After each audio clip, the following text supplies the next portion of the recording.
Hello everyone, welcome to our channel. On our channel we are regularly presenting you some tutorial about this math and science. In this today's section we will discuss about the topics of chemistry. In previous section also we discussed about the chemical reaction and some type of chemical reaction. Now on today we are going to discuss about the factor affecting chemical reaction. In this, first we have to discuss about the temperature. How this temperature affect on our chemical reaction. Temperature is हाम्रो chemical reaction लाई कसरी affect गरिरहेको हुन्छ त we have to discuss about this. In this, chemical reaction depend on temperature. Its chemical reaction are of two types. First one is endothermic reaction, second one is exothermic reaction. Those reactions which are initiated with the temperature or which absorb temperature or the heat is called endothermic reaction. जुन कुनै रियाक्सनहरु chemical रियाक्सनहरु के हुन्छ त हिटले गर्दा चाहिँ stimulate भएर त्यसमा chemical रियाक्सनमा increment हुन्छ भने दैट इज एन्डोथर्मिक रियाक्सन र जुन केमिकल रियाक्सनबाट रियाक्सन हुँदा त्यसबाट हिटहरु के हुन्छ त प्रोड्युस हुन्छ भने that is exothermic reaction. Here is some definition. Endothermic reaction need a heat to operate. Reaction सुरु हुन नै हिट चाहिन्छ भने त्यसलाई एन्डोथर्मिक र जसमा हिट प्रोड्युस हुन्छ hit produce on the reaction that is exothermic. And the temperature affect the chemical reaction as it increase the rate of reaction in endothermic. जसलाई हिट चाहिन्छ नि त्यसमा हाम्रो टेम्परेचरको डाइरेक्टली इफेक्ट गर्छ. त्यसले के गर्छ त पोजिटिभ इफेक्ट गर्छ केमिकल रियाक्सनलाई इन्क्रिज गर्छ. But on the chemical exothermic reaction जसमा हिट प्रोड्युस हुने थियो भने त्यसमा हामीले हिट दियौं भने त्यसले के गर्छ त नेगेटिभ इफेक्ट गर्छ. In similar way here is some example. You can see HCl and NaOH यो एसिड बेस रियाक्सन हो. तिमीले जहिले पनि एसिड र बेसलाई हामीले रियाक्सन गराउँदै छौं भने त्यो अवस्थामा के हुन्छ त हिट प्रोड्युस हुन्छ. त्यो हिट प्रोडक्सन गर्ने के भयो त एक्सोथर्मिक रियाक्सन भयो. एक्सोथर्मिक रियाक्सनमा हामीले यहाँनेर के गर्यौं त हिट दियौं भने यो रियाक्सनको रेट घट्छ किनकि यहाँबाट त हिट अलरेडी निस्किन्थ्यो. निस्किने रियाक्सनमा हामीले अझै हिट थप्दियौं भने के हुन्छ त त्यो उल्टा प्रक्रिया हो के. तर हामीले KClO3 पोटासियम क्लोरेट जसलाई के गर्न सकिन्छ त हिट दियो भने यो डिसोसिएट हुन्छ के जसबाट पोटासियम क्लोराइड र अक्सिजन ग्यास युज हुन्छ. यसमा के गर्छ त हिटले रेट अफ रियाक्सनलाई इन्क्रिज गर्छ. त्यस्तै क्याल्सियम कार्बोनेट यसमा पनि के गर्छ त टुक्रिनको लागि हिटले हेल्प गर्छ. तर यो क्याल्सियम अक्साइड जुन क्याल्सियम अक्साइड र वाटरको छ यो लाइम वाटर बन्ने प्रोसेस जसमा पनि हिट निस्कन्छ जसले हामीले जुन भेसल्सहरुमा रियाक्सनहरु गराइरहेका हुन्छौं त्यो भेसल्सहरुको के हुन्छ त एकदमै वार्मिङ तात्ने खालको हुन्छ. In similar way in the प्रेसरले कसरी इफेक्ट गर्छ त it increase the rate of reaction by inducing the volume of mobilization perform collision. Pressure जब कि तपाईले एउटा ठूलो भाँडोमा रियाक्सन गराउनुहुन्छ त्यहाँ त प्रेसर कम हुन्छ. त्यहाँ के हुन्छ त मोलिक्युल्सहरु हाम्रो के छ त केमिकल रियाक्सन भनेको process of converting reactant to product. By the reaction there is the collision हुनु पर्यो के. त्यहाँ रिएक्टेन्ट बीचमा कोलिजन गराउनु पर्यो. त्यो अवस्थामा के हुन्छ त जति ठूलो भाँडोमा हामी रियाक्सन गराउँछौं त्यति मोलिक्युल्सहरु टाढा टाढासम्म हिड्न सक्छन् तर कोलिजन हुँदैन. जब प्रेसर के हुन्छ त हामी घटाउँछौं त्यहाँ के हुन्छ त त्यसले रियाक्सनको कोलिजनलाई बढाइदिन्छ. It increase the rate of reaction by reducing the volume of mobilization जति ठुलोमा हामी घुमाउन सक्थ्यौँ नि मोलिकुल्सहरूलाई त्यसलाई सानो प्रेसर दियौँ भने भोल्युम घट्छ भोल्युम घट्यो भने त्यो मोबिलाइजेसन त्यहाँ हुने मोबिलाइजेसनहरू एटमहरू मोलिकुल्सहरू टाढा टाढासम्म जान सक्दैनन् त्यसले गर्दा के हुन्छ त त्यहाँ कोलिजन बढी हुन्छ कोलिजन बढी भयो भने रियाक्सनको रेट पनि बढी हुन्छ एन्ड सेम वे सर्फेस एरियाले कसरी रियाक्सनलाई इफेक्ट गर्छ त हाम्रो सर्फेस एरिया जति ठुलो सर्फेस एरिया हुन्छ मोलिकुल्सहरूको एटमहरूको त्यति बढी के हुन्छ त कोलिजन हुन्छ क्या जस्तो एउटा पिठो बीचमा हामीले रियाक्सन गरायो भने त त्यो एकदमै छिटो मिक्स हुन्छ नि तर हामीले अलि ठुल्ठुलो ढुङ्गाहरूलाई मिक्सअप गर्नु खोज्यो भने त्यहाँ के हुन्छ त अलिक कम मात्रामा तिनीहरूको कन्ट्याक्ट हुन्छ क्या surface area more contact of the constituent particle means reactant particle. If the surface area increases, then the area of contact will be increased, then that will directly affect to the chemical reaction. It has a positive effect on the chemical reaction. Next one is light. Some of the reactions are sensitive to the light. If the reaction needed a light to operate, then that reaction the rate of reaction will be increased. But sometimes reaction will be slower with the sunlight or the light. Light ले गर्दा पनि के हुन्छ त कहिलेकाहीँ reaction घट्न पनि सक्छ रेट अफ रियाक्सनलाई सप्रेस पनि गर्न सक्छ In case of this photosynthesis को reaction छ यहाँनिर in this sunlight नभइकन यो के हुँदैन यो reaction नै हुँदैन so here is the positive effect of the light ले गर्दा के हुन्छ त positive effect हुन्छ in same way here is the catalyst ले कस्तो इफेक्ट गर्छ त catalyst have both positive and negative effect. जुन catalystले के गर्छ त chemical reactionलाई increase गर्छ these are positive catalyst and the catalyst which suppress the chemical reaction or the decrease the chemical rate of chemical reaction that is negative catalyst.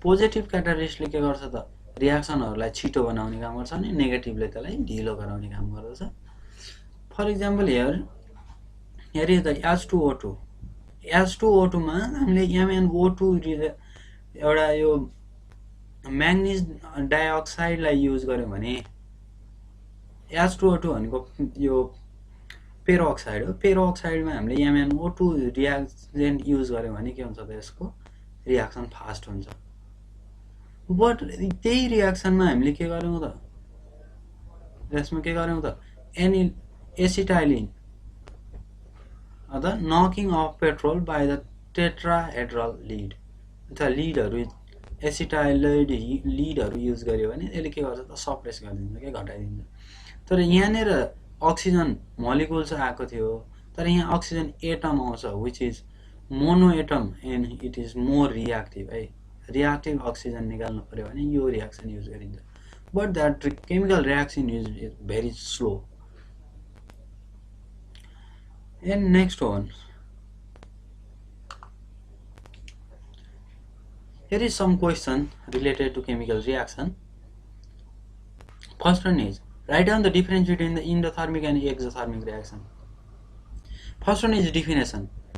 Those reaction which produces chemical heat during the chemical reaction that is exothermic and which absorb or the which need heat energy to operate the reaction is called endothermic reaction. For example, we have a example on here. This first one is exothermic and second one is endothermic. And if you want to give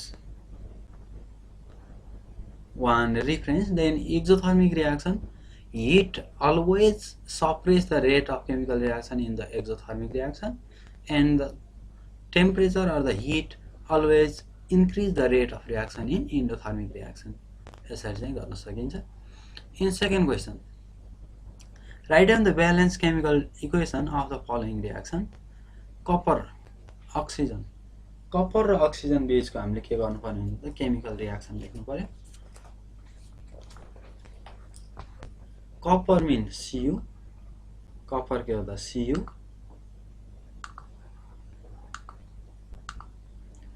copper Cu plus oxygen is always divalent O2 divalent भने चाहिँ oxygen nitrogen यिनीहरू hydrogen कहिले पनि single एटमको रूपमा बस्न सक्दैन यिनीहरूलाई डाइभ्यालेन्ट भन्ने यस्ता रियाक्सनहरू चाहिँ टुक्रिएर मोनो एटममा आएपछि मात्रै के हुन्छ त रियाक्सन प्रोसिड गरिरहेको हुन्छ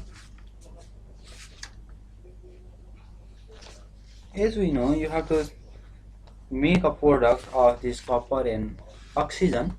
Copper र oxygen को हामीले product बनाउनु पर्ने हुन्छ. First we have to make copper have a valence of 2. Copper को valence 2 हुन्छ भने कहिलेकाहीँ के हुन्छ त्यसको valence 3 पनि हुन्छ. 2 र 3 हुन्छ but we have to use here 2. Oxygen 2 यसको पनि 2. CuO 2 2 भयो. Cu को पनि के भयो त 2 भयो भने अक्सिजन को पनि के भयो त 2 भ्यालेन्स भयो 2 2 भएपछि यिनीहरु के भयो त आपसमा क्यान्सल भयो यो 1 जाने भयो यता यता पनि के आउने भयो त 1 आउने हो CO1 1 के गरिदैन त हामीले लेखिदैन सो दैट इज CuO अब ब्यालेन्स गर्नु पर्यो here is 2 oxygen here is 1 oxygen यसलाई अलरेडी 2 बनाइदियो 2 अक्सिजन बनाउँदाखेरि के भयो त कपर पनि दुईवटा भयो अब कपरमा पनि 2 that is the one balance equation and nitrogen is also the divalent plus hydrogen is also the divalent and gives the ammonia भनेको के हो त NH3 यो कसरी आयो त नाइट्रोजन को भ्यालेन्सी 3 हो भने हाइड्रोजन को भ्यालेन्सी 1 हो तर 1 लेखिदैन हाइड्रोजन मा 3 अब ब्यालेन्स गर्नु पर्यो यहाँ कति भयो त हाइड्रोजन कति भयो त 2 वटा भयो यहाँ कति भयो त हाइड्रोजन 3 वटा भयो अब 2 र 3 को एलसीएम लिने कति हुन्छ त 6 अब हामीले दुवैलाई 6 बनाइदियौ यसमा कति राख्दिने त 3 राख्यो भने 6 हुन्छ भने यसमा कति त 2 राख्यो भने 6 हुन्छ here is nitrogen 2n here is also 2n that is the balanced chemical equation and zinc and hydrochloric acid Zn zinc plus hydrochloric acid HCl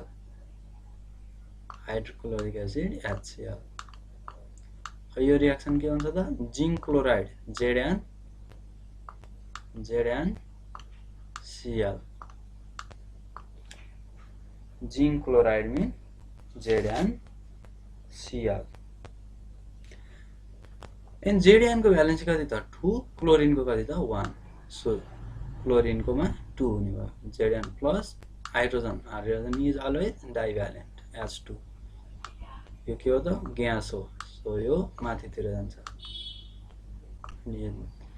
अब ब्यालेन्स गर्नु पर्यो जहिले पनि यो सिंगल एटम भएकोलाई ब्यालेन्स गर्नतिर नलाग्ने जहिले पनि जहाँनेर डबल छ नि जस्तो यो क्लोरिन यसमा पनि डबलमा आयो यसमा पनि डबलमा आयो पहिला क्लोरिनलाई ब्यालेन्स गर्ने क्लोरिनलाई ब्यालेन्स गर्दा कति त यहाँ 2 वटा यहाँ 1 वटा अब यहाँ 2 राख्दिनै पर्यो 2 बनाइदियो 2H2 ब्यालेन्स भयो जिंक एउटा balance that is the balanced chemical equation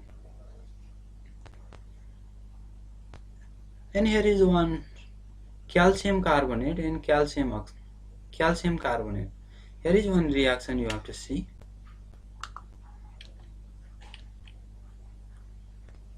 and it will erase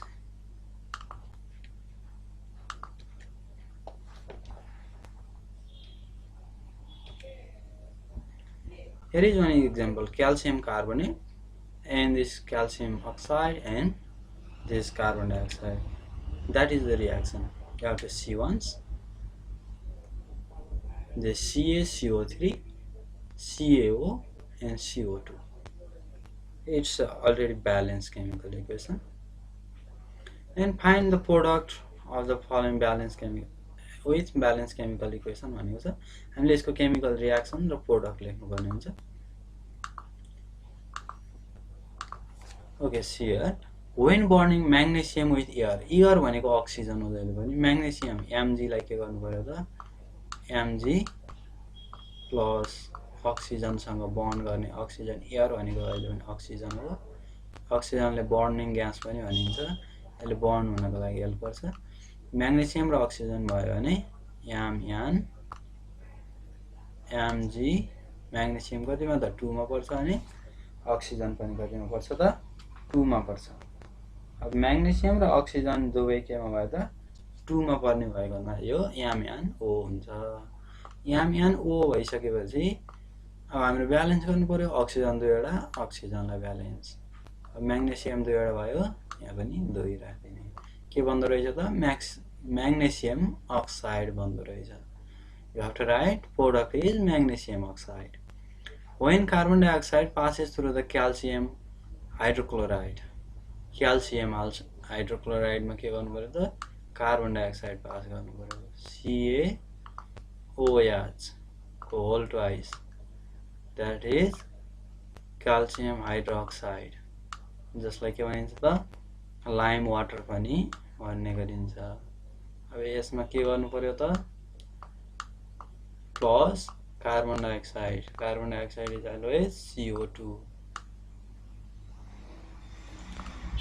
CO2 and then you have to proceed अब यो proceed गर्दा के भन्छ त कार्बनलाई अक्सिजन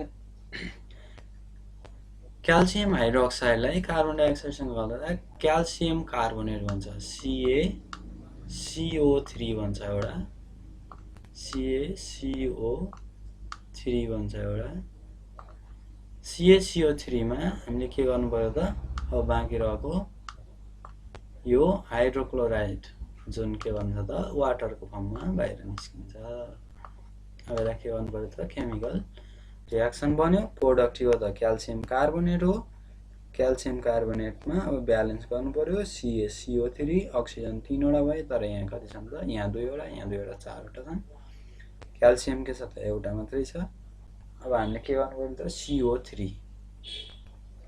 यहाँ के छ त H2 छ यहाँनेर नि 4 वटा भयो लगभग अलमोस्ट ब्यालेन्स रहेछ यो पछाडीको हाइड्रोजन र वाटरसँग गर्दा and next one is question to practice you have to solve this and you have to comment on the comment box okay thank you for watching these videos and we will come on the next topics on the next videos don't forget to like share and subscribe and main thing you have to remember and you should have to give feedback to us thank you everyone for watching